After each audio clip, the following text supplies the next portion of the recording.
Have you ever walked into a store and just wondered, how did they come up with that price? Well, I can tell you, it's definitely not random. It's actually a super detailed game, and retailers have a whole playbook. Today, we're going to get a peek inside that playbook. We're going to uncover the secret strategies they use to influence what we buy and how much we end up paying for it. All right, so let's kick things off with a question that honestly seems to break the number one rule of business. Why on earth would a grocery store sell something like milk for less than what they paid for it? I mean, that sounds like a terrible idea, right? You're just losing money. But believe it or not, this is play number one, and it might just be one of the most powerful moves in their entire playbook. Yeah, this whole strategy is about what you might call the surprising loss. And it's all about taking a calculated risk. The thinking is, hey, to win big, sometimes you gotta be willing to lose a little first.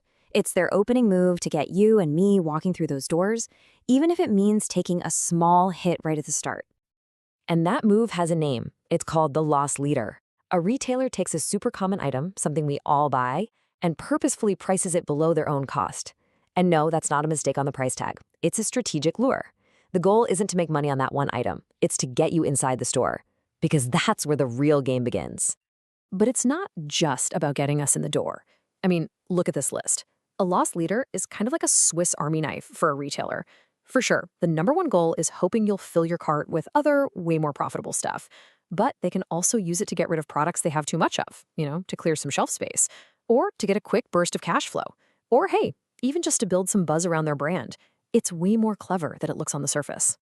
Okay, so a loss leader is great for getting folks into an existing store.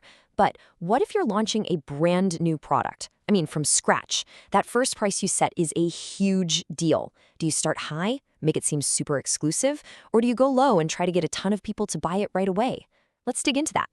This is where companies have two pretty different paths they can take. On one hand, you've got price skimming. Just think about the launch of a new iPhone, right? They start with a super high price to get all that profit from the early adopters, the people who just have to have it on day one. Then, over time, the price slowly comes down. The other option is the complete opposite, price penetration.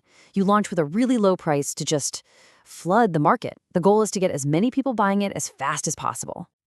And you can see that choice in action right here. High-tech electronics, they almost always use skimming to ride that initial wave of hype. But everyday stuff, like a new candy bar, they use penetration pricing to try and land in every single shopping cart. So you see, the product itself really decides the strategy. Okay, here's a technique that is so subtle you've definitely seen it 1,000 times and probably never even noticed. It's called price lining. So picture a store where all the t-shirts are either, say, $19.99, $29.99, or $39.99. By creating these simple good, better, best price points, they're actually helping us out. It makes our choice way easier. We can just zero in on the price tier that fits our budget, and we don't feel so overwhelmed. All right, but pricing isn't always just about one single item. The next chapter in the playbook is all about perception. This is what we can call the art of the deal. It's where stores start combining things, creating these special offers that are basically designed to feel like something you just can't say no to. And the absolute classic example of this is price bundling, which you're looking at right here, the fast food combo. You know how it goes. You walk in wanting just a burger, but then you see for just a couple bucks more, you can get the fries and a drink. It feels like a great deal, right? And for the restaurant, they just made your order bigger. It's kind of a win-win. And hey, this isn't just for burgers and fries. The service industry is huge on bundling. I mean, think about an all-inclusive vacation. The flight, the hotel, the tours, it's all wrapped up into one single price. It totally takes the stress out of planning for you, and it makes you feel like you're getting this one simple, complete package. Next up, we've got value-added pricing. This is that classic spend 50 bucks, get a free tote bag deal. That little four-letter word, free, is like a magic button for our brains. It's amazing how it can get us to spend just a little bit more than we were planning to, all so we can hit that target and get our free thing. Okay, now this next one is really smart. It's called captive pricing. Here's the deal. You sell the main product, like a razor handle or a printer, for super cheap. Sometimes you even lose money on it. And you're probably thinking, why would they do that? Well, it's because they know that now you're a captive customer. You have to keep coming back to them to buy the expensive, high-profit refills, the blades, the ink cartridges. The real profit isn't on that first sale. It's on all the sales that come after. All right, for this last section, we're going to move past the business school tactics and dive straight into psychology, brain science, really. This is where pricing gets super personal. We're going to look at the tricks that tap right into our subconscious and mess with how we actually feel about a price tag. Just look at that number.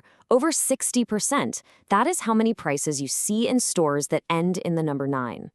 And let me tell you, that is 100% not a coincidence. There is a very, very powerful reason why they do that.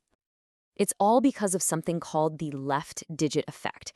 Basically, since we read from left to right, our brain gets kind of fixated on the very first number it sees. So even though we all know that 19.99 is basically 20 bucks, our brain's first gut reaction is 19 and change. And that just feels so much cheaper than 20. It's a super simple little mind trick, but boy, does it work. And that really gets to the core of all of this. This quote says it all. We buy stuff based on emotion, and then we use facts to justify it later. It's all about feeling like we got a good deal. So, what would happen if a huge store just stopped playing the game? What if they threw out all the emotional tricks and decided to be totally, completely honest with their pricing? Well, it turns out someone actually tried it. Back in 2012, the giant retailer JCPenney decided to find out what would happen.